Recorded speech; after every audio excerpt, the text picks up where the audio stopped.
Close by the shamrock and the moschatel, she keeps her woodland slaughterhouse, an exposed root, slung with snail flesh, impaled on shards of its own shell.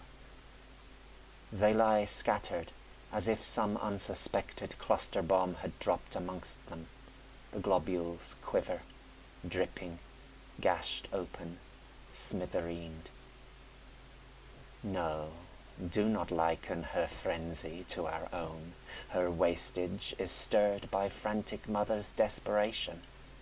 We only wish to thrash profits and democracy out of the orphans we create. Now, Bushmaster, we have a van that's approaching and picking up the bodies. Where's that van at? Right down there by the bodies. Okay, yeah. Bushmaster, Crazy Horse, we have individuals going to the scene, looks like possibly picking up bodies and weapons.